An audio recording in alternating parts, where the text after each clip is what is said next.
आपने अपनी company register कर ली है और ये आपके लिए एक बहुत बड़ी अचीवमेंट है, लेकिन ये सिर्फ शुरुआत है।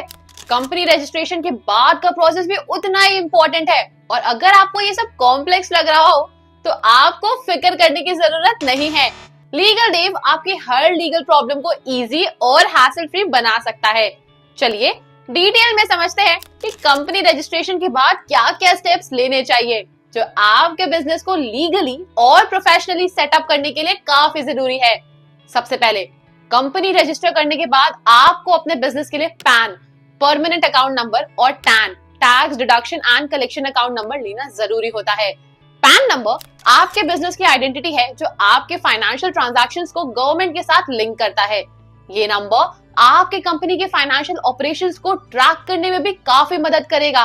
अब अगर बात करें टैन नंबर की तो वो भी इक्वली इंपॉर्टेंट है, जो आपके टैक्स रिलेटेड ऑब्लिगेशंस को मैनेज करता है, जैसे सैलरी के ऊपर टैक्स का डिडक्शन। ये दोनों नंबर्स आपके बिजनेस को गवर्नमेंट के टैक्स सिस्टम के साथ इंटीग्रेट करते हैं, जो फ्यूचर में आपके लिए टैक्स फाइलिंग और ऑडिट्स को सिंप्लीफाई करेगा।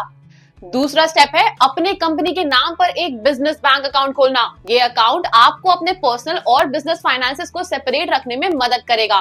जब आप अपनी कंपनी के लिए बिजनेस बैंक अकाउंट खोलेंगे तो आपके लिए ट्रांजैक्शंस ट्रैक करना और फाइनेंशियल रिकॉर्ड्स मेंटेन करना बहुत आसान हो जाएगा।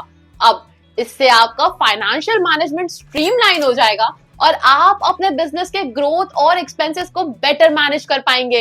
ये अकाउंट खोलना आपको बिजनेस और टैक्स पर्पसेस के लिए भी मैंडेटरी हो सकता है, जिससे आपके टैक्स अथॉरिटीज को आपकी कंपनी के ट्रांजैक्शंस के बारे में ट्रांसपेरेंसी मिलती है। अगर आपके बिजनेस का टर्नओवर एक स्पेसिफिक लिमिट से ज्यादा है या आप गुड्स और सर्विसेज बेच रहे हो तो आपको GST, goods and services tax registration लेना भी बहुत जरूरी है। जीएसटी रजिस्ट्रेशन से आपको टैक्स कलेक्शन और फाइलिंग की प्रॉपर फैसिलिटी मिलती है। ये रजिस्ट्रेशन आपके बिजनेस को लीगल फ्रेमवर्क के अंदर रखता है और आपके लिए टैक्स पेमेंट और कलेक्शन को स्मूथ बनाता है। अगर आपने अपना जीएसटी रजिस्ट्रेशन कर लिया है तो आप अपने क्लाइंट्स और कस्टमर से टैक्स कलेक्ट कर सकते हैं और आपको अपने टैक्स रिटर्न्स टाइमली सबमिट करने होते हैं यहाँ पर। अब लीगल देव इस प्रोसेस में आपकी काफी मदद कर सकता है, जिससे आपका जीएसटी रजिस्ट्रेशन बिना किसी टेंशन के आराम से हो जाएगा। उसके बाद अगर आपके बिजनेस में को फाउंडर्स, इन्वेस्टर्स या पार्टनर्स है तो शेयर होल्डर अग्रीमेंट तैयार करना बहुत जरूरी हो जाता है। ये अग्रीमेंट एक लीगल डॉक्यूमेंट होता है जो आपके बिजनेस के स्टेक होल्डर्स के राइट्स, ड्यूटीज और रिस्पॉन्सिबिलिटीज को डिफाइन करता है। ये अग्रीमेंट आपके बिजनेस के ओनर्स और इन्वेस्टर्स के बीच ट्रस्ट और ट्रांसपेरेंसी को बनाए रखता है। अगर आपके बिजनेस में डिस्प्यूट या कॉन्फ्लिक्ट होता है तो शेयर होल्डर अग्रीमेंट के थ्रू आपके पास एक क्लियर रोड मैप होता है, जिससे हर एक पार्टी की रिस्पॉन्सिबिलिटीज और शेयर्स क्लियरली डिफाइंड होती है। ये अग्रीमेंट आपके बिजनेस को सिक्योर रखता है और आपको फ्यूचर प्रॉब्लम से भी बचाता है। इसके अलावा depending on your business nature आपको कुछ लाइसेंसेस और परमिट्स भी लेने पड़ते हैं। अगर आपका business food industry, manufacturing, health care या एजुकेशन से रिलेटेड है तो आपको स्पेसिफिक लाइसेंसेस की जरूरत हो सकती है। जैसे अगर आप फूड बिजनेस में हैं तो आपको FSSAI, food safety and standards authority of India licence की जरूरत पड़ेगी।